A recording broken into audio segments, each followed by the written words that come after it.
You're listening to the CyberWire Network, powered by N2K.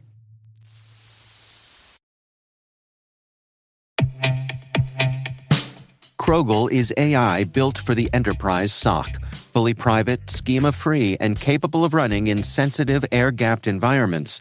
Krogel autonomously investigates thousands of alerts weekly, correlating insights across your tools without data leaving your perimeter. Designed for high availability across geographies, it delivers context-aware, auditable decisions aligned to your workflows. Krogel empowers analysts to act faster and focus on critical threats, replacing repetitive triage with intelligent automation to help your SOC operate at scale with precision and control. Learn more at Krogel.com. That's CROGL.com.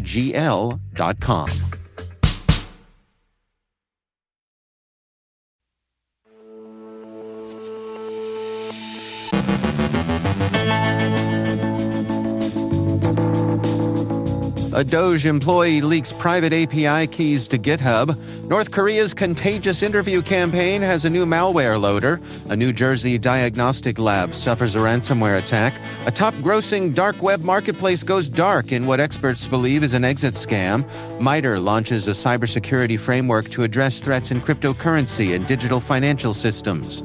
Experts fear steep budget cuts and layoffs under the Trump administration may undermine cybersecurity information sharing. A Maryland IT contractor settles federal allegations of cyber fraud. Kim Jones and Ethan Cook reflect on CISO perspectives.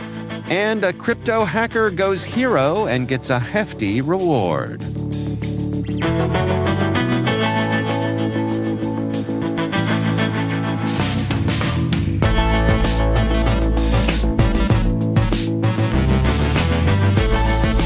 It's Tuesday, July 15th, 2025. I'm Dave Bittner, and this is your CyberWire Intel Briefing.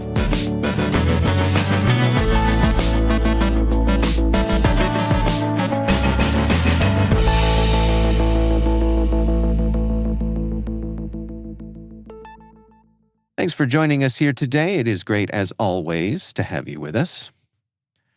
Marco Elise, a 25-year-old employee at the Department of Government Efficiency, accidentally leaked a private API key to xAI's language models by posting it on GitHub. This key granted access to 52 LLMs, including xAI's latest Grok 4. GitGuardian flagged the breach, but the key remains active. According to Krebs on Security, Elise, who has access to multiple sensitive government databases, has a history of security violations and controversial behavior, including past unencrypted data transmissions. Despite this, he was reinstated after lobbying from Vice President J.D. Vance and has continued moving through federal agencies. This marks the second such xAI leak by a DOGE employee, raising concerns about systemic security failures and poor oversight within DOGE. North Korean threat actors behind the Contagious Interview campaign have escalated their efforts with a new malware loader called XOR Index, Socket researchers report. Downloaded over 9,000 times since June, XOR Index targets developers, job seekers, and crypto holders. It's embedded in 28 malicious NPM packages used to gather host data and deploy Beavertail, which steals crypto wallet data. Some packages also deploy HexEval, an earlier malware loader with over 8,000 downloads. In total, 67 malicious NPM packages tied to the campaign have been downloaded more than 17,000 times, with 27 still active.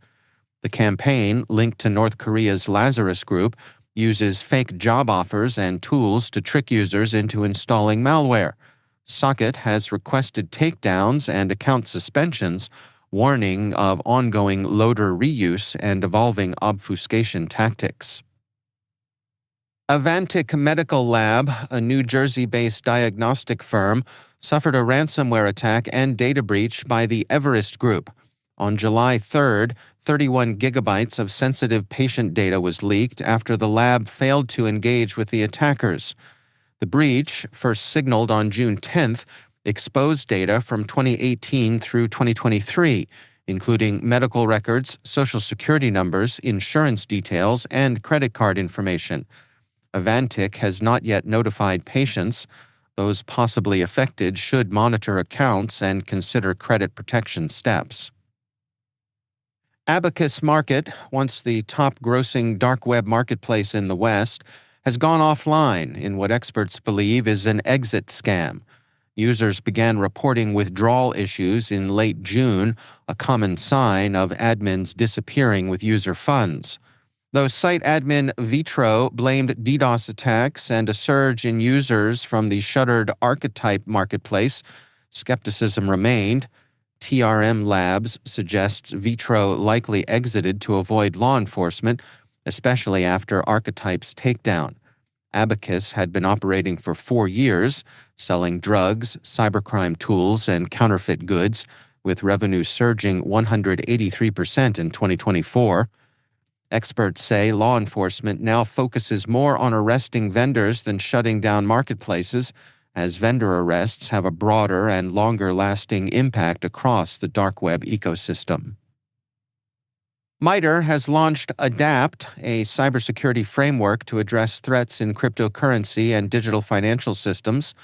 Modeled after MITRE ATT&CK, ADAPT helps developers, financial institutions, and policymakers identify and counter risks like phishing, ransomware, and double spending. Built from input by over 150 experts, it maps real-world adversary tactics targeting digital assets. ADAPT offers tools for threat emulation, detection, and security assessments. It aims to support organizations, especially those with limited resources, in securing digital payment technologies and building trust in this evolving sector. Cybersecurity experts warn that steep budget cuts and layoffs under the Trump administration have severely undermined federal cybersecurity and information sharing, BankInfo Security reports. Nearly 1/3 of the Cybersecurity and Infrastructure Security Agency workforce has been cut, and key threat-sharing programs have been defunded. This has led to a sharp drop in public-private collaboration, leaving critical infrastructure more vulnerable to attacks. Programs like the National Vulnerability Database and Common Vulnerabilities and Exposures are facing backlogs and funding threats, raising global concerns about vulnerability management. Experts say political pressure has silenced federal cyber teams, stalled proactive responses, and fractured communication with the private sector. With major layoffs at agencies like the State Department and the possible expiration of key cybersecurity laws, many fear U.S. cyber defenses are weakening at a critical time. Meanwhile, the UK's National Cybersecurity Centre has launched the Vulnerability Research Initiative to collaborate with external cybersecurity researchers. The initiative aims to enhance the UK's ability to identify and address software and hardware vulnerabilities by partnering with skilled experts. Researchers will assess targeted products, test mitigations, and disclose findings via the NCSC's equities process. The VRI complements NCSC's internal efforts and will help build a best practice framework for vulnerability research, including in emerging areas like AI-powered discovery. Maryland-based IT contractor Hill Associates has agreed to pay $14.75 million to settle allegations of contract violations with federal agencies. The company was accused of billing for underqualified personnel, unauthorized cybersecurity services, unapproved fees, and inflated overhead costs. These actions allegedly breached contracts with the Department of Justice and Treasury between 2018 and 2023. The settlement, brought under the False Claims Act, includes an additional payment of 2.5% of Hill's annual revenue over $18.8 million through 2030. The Department of Justice emphasized accountability for IT contractors who fail to meet cybersecurity and billing standards. Hill Associates did not admit liability and has not publicly responded. This is the latest in a series of False Claims Act settlements involving contractors accused of cybersecurity-related fraud.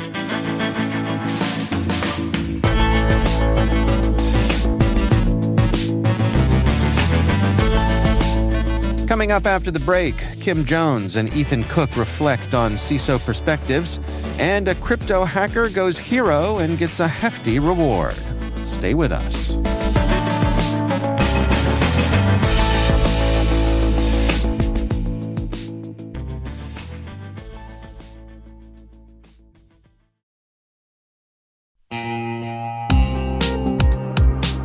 Hey everybody, Dave here. I've talked about Delete Me before, and I'm still using it because it still works. It's been a few months now, and I'm just as impressed today as I was when I signed up.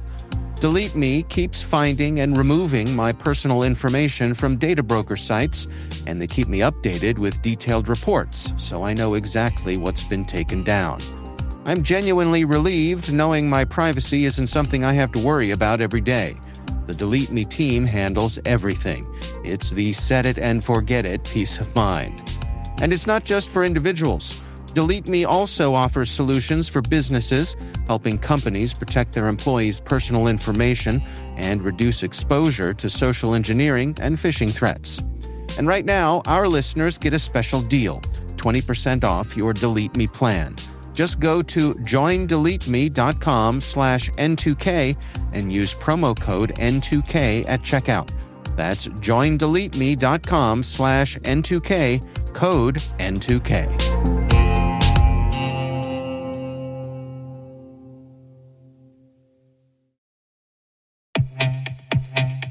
Did you know Active Directory is targeted in 9 out of 10 cyber attacks? Once attackers get in, they can take control of your entire network. That's why Semprus created Purple Knight, the free security assessment tool that scans your Active Directory for hundreds of vulnerabilities and shows you how to fix them. Join thousands of IT pros using Purple Knight to stay ahead of threats. Download it now at semprus.com/purple-knight. That's semprus.com/purple-knight.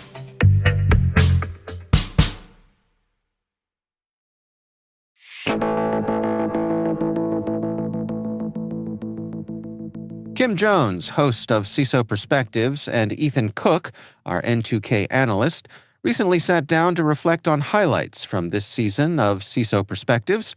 They revisit key moments, discuss recurring themes like the cybersecurity workforce gap, and get Ethan's outsider take on the conversations. So you and I came together and met as you were doing the production work and the uplift work and the editorial work on this podcast. What was your exposure to cybersecurity prior to taking on this role? So traditionally, little to none. I graduated from college and it had literally nothing to do with cyber. And, as we've kind of found throughout the show, everyone seems to stumble of a way into cyber. And so I would say I have a understanding, not a technical understanding, but an understanding. Cool. And that's one of the reasons I wanted you to do the season wrap-up with me, because you will be as close to having a non-biased tabula rasa view on the topic and the things you've heard, etc. So let's take a look regarding the theme of the cyber talent ecosystem as a whole. Given what you have heard, read, researched, because you run my blog, what are your thoughts regarding the ecosystem as a whole before we start deep diving on different portions of it, Ethan? Yeah. So taking a step back and looking at it from a zoomed out view, I would say the first thing of my observations is fear. There's a lot of fear in the ecosystem right now where it feels that people are unwilling to take a risk. So first observation I would say is fear. The second observation that I would say is opportunity. While there was a lot of talk throughout the season of, wow, this is a problem, that's a problem, none of it ever came away with, this is an unsolvable problem, or this is something we can't fix, or we can't address, or we can't do something about. So yeah, you want to double click on a couple of those things. So let's start with the fear aspect and in terms of how it relates to talents. And you talked a little bit regarding a lack of desire to accept the possibility where a mistake could be made. So back in episode 11, we brought in Ed Vasco, CEO, serial entrepreneur, and he talked a lot about regarding that last component that seems to be missing as we're upskilling people, and that is practical skills and real world experience within the environment. Just like in medical space, we have training hospitals. We have training programs that not all hospitals, not all doctors' offices accept residents, accept residencies. There are a select number, and it's by that selection process that the industry within the medical program gets moved forward.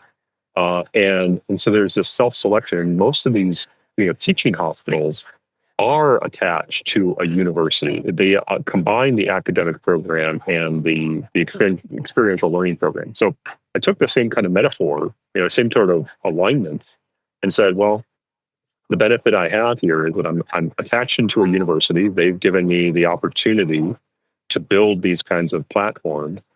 Let's say, in your experience as an operational cyber leader, would you be willing to allow early career professionals that opportunity to come into a commercial SOC or into an operational SOC like you've run and have consequence? One of the things that I also felt from the season is, you're right, everybody wants that level of experience, but there's still that reluctance to create the mechanisms that allow people that experience. Absolutely. There's the reluctance to, okay, that's great. We need you to get experience somewhere, but you first. So let's double click on the other piece that you said regarding the opportunity. And I see you're right in terms of that this is something that nobody has thrown up their hands and said it can't be done, which is great.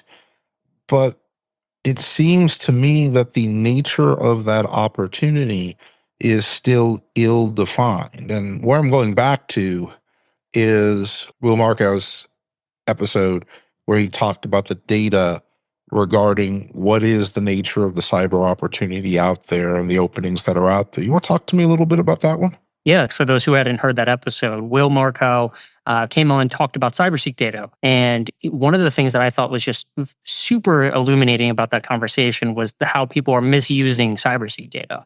I've heard so many people at very high levels of the federal government and other places misuse the data. What that number actually is that's how many unique job openings we saw over the past 12 months, which were unique online. It also isn't just what we think of as core cybersecurity workers. We're also looking at the network administrators who are responsible for cyber within an SMB, or other IT professionals, or even in some cases, maybe even non-IT professionals who still have a significant security component to what they do. When I think back to Will's episode, something that really stuck out to me was his quote surrounding entry-level jobs.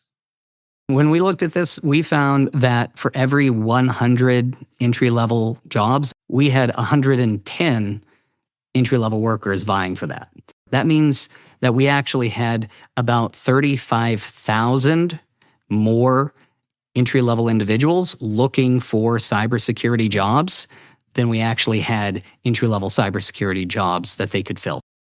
I will take it a step further. There's another piece there regarding not just his, what he said about data, but in terms of how the world, the industry, the world, business, etc., is looking at and is hiring cyber professionals within the environment. I call it hiring for mercenaries, not missionaries. You go after the mercenary who has the best resume, they look the best on paper, maybe they went to some fancy school, they got some fancy certifications, they look amazing on paper. Problem is, you want to hire them? So do all of your 20 biggest competitors. And you are going to be in a bloodbath for talent if this is what you do. So shifting gears again, I think part of some of the things we've heard centered around what makes a good cybersecurity professional. And you talked about putting structures like maybe legal around things, et cetera, within the environment. But one of the conversations that came up several times was the focus of episode 2 was, are we a trade or are we a profession? You want to dig into that a little bit, Ethan? Yeah, this is a conversation that came out routinely throughout the season. Yep. And it was something that I grappled with because, when I first saw the statement, my first thought was, as an outsider, was, why does it matter, right? I then dug into the conversation and dove into it more and got into the nitty-gritty details and understood the cost and benefit of both.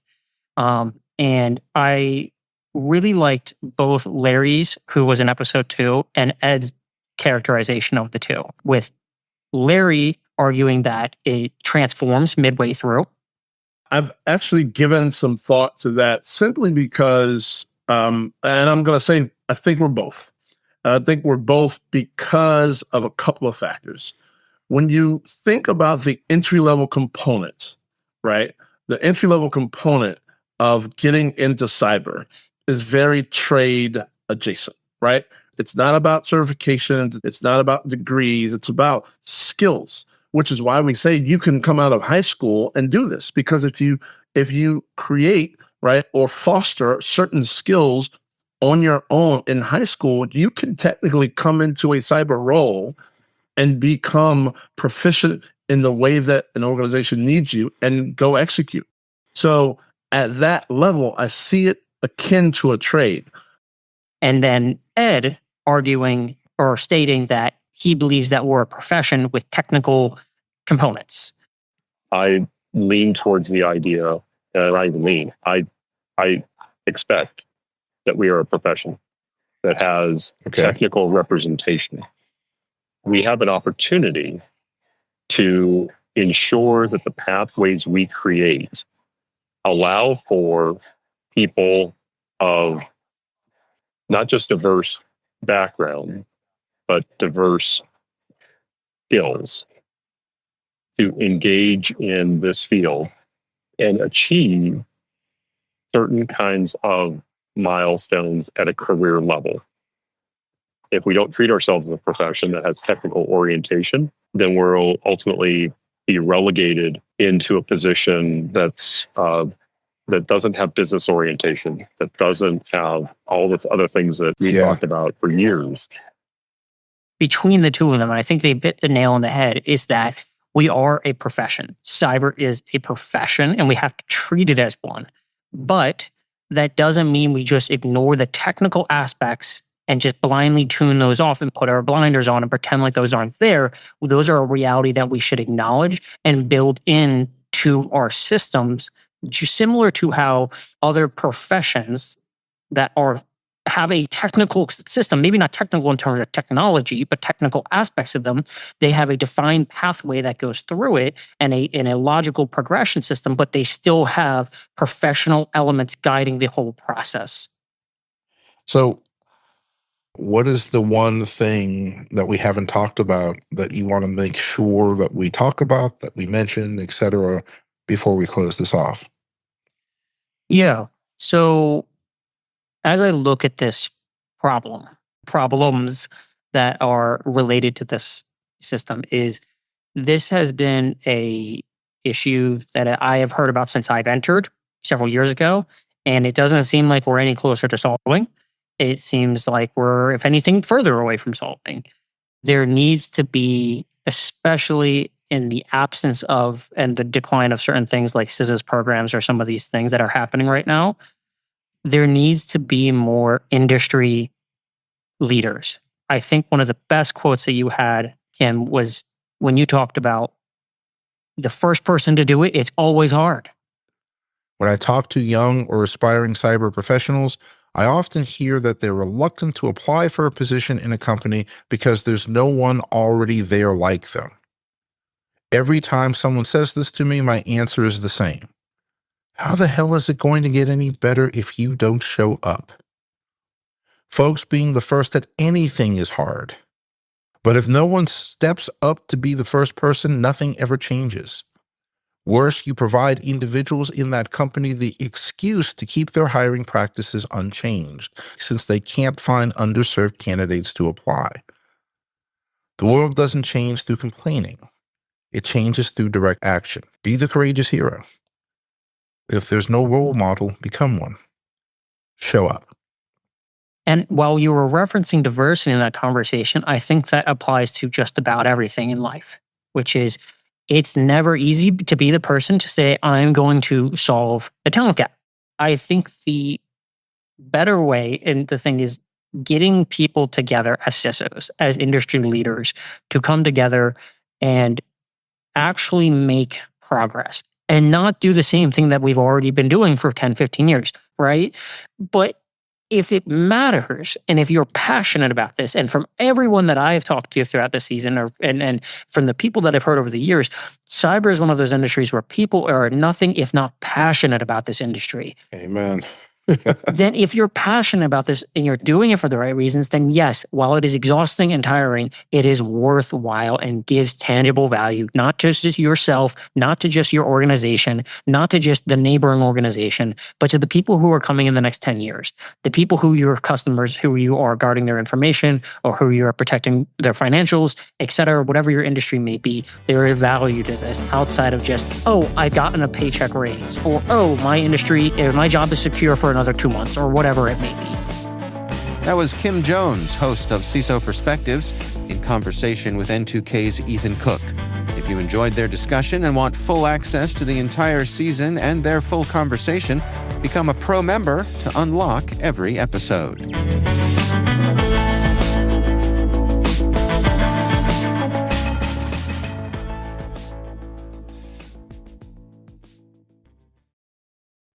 You hear from us here at the CyberWire Daily every single day.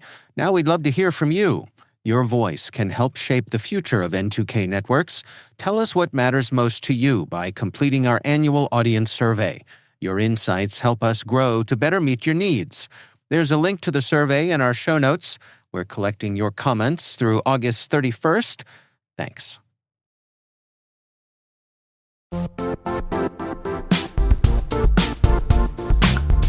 We've all been there. You realize your business needs to hire someone yesterday. How can you find amazing candidates fast? Well, it's easy. Just use Indeed. When it comes to hiring, Indeed is all you need. Stop struggling to get your job post noticed. Indeed's sponsored jobs helps you stand out and hire fast. Your post jumps to the top of search results so the right candidates see it first. And it works. Sponsored jobs on Indeed get 45% more applications than non-sponsored ones. One of the things I love about Indeed is how fast it makes hiring. And yes, we do actually use Indeed for hiring here at N2K CyberWire. Many of my colleagues here came to us through Indeed. Plus, with sponsored jobs, there are no subscriptions, no long-term contracts.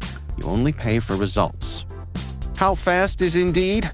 Oh, in the minute or so that I've been talking to you, 23 hires were made on Indeed, according to Indeed data worldwide. There's no need to wait any longer. Speed up your hiring right now with Indeed. And listeners to this show will get a $75 sponsored job credit to get your jobs more visibility at Indeed.com/cyberwire. Just go to Indeed.com/cyberwire right now and support our show by saying you heard about Indeed on this podcast. Indeed.com/cyberwire. Terms and conditions apply. Hiring? Indeed is all you need.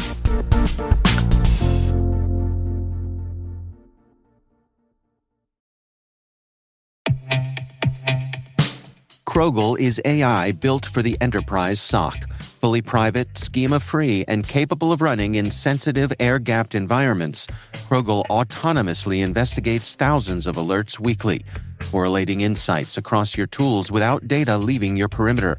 Designed for high availability across geographies, it delivers context-aware, auditable decisions aligned to your workflows.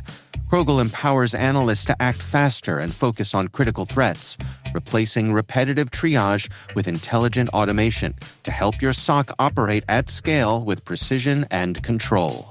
Learn more at Krogel.com. That's CROGL.com.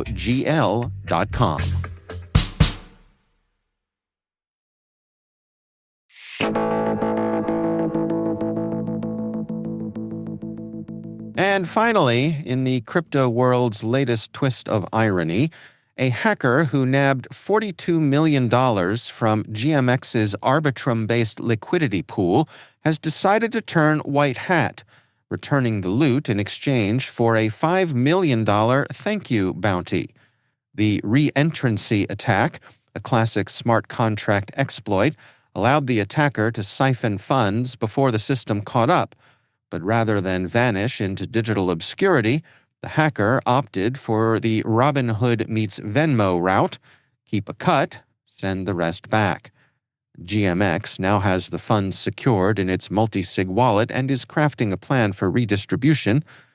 Meanwhile, GMX's token surged over 18% because apparently there's nothing like a good old-fashioned heist-turned-refund to rally the market.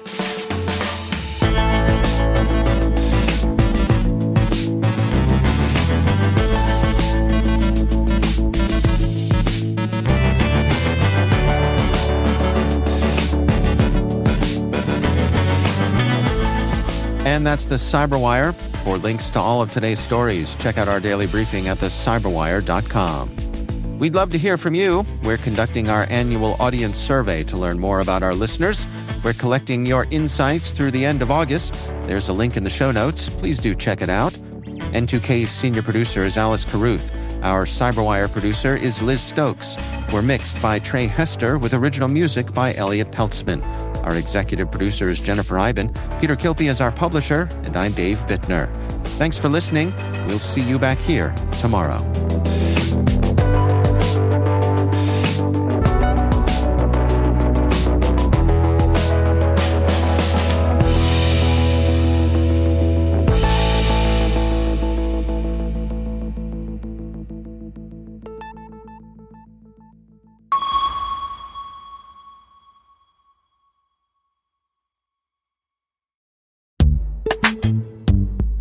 Buying more tools won't make you more secure. Continually training your people will. In this episode, CloudRange co-founder and CEO Debbie Gordon shares how real-world simulations are transforming readiness in 2025. Because your last line of defense isn't software, it's your team. Tune in now. Your stack depends on it.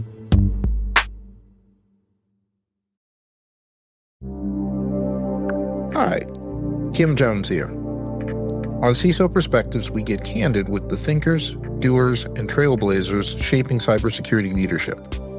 No scripts, no sales pitches, just real stories and hard-earned lessons from folks who've been there. If you're looking to grow as a leader or just want to hear how others are navigating this ever-evolving field, listen to CISO Perspectives. It's your seat at the table.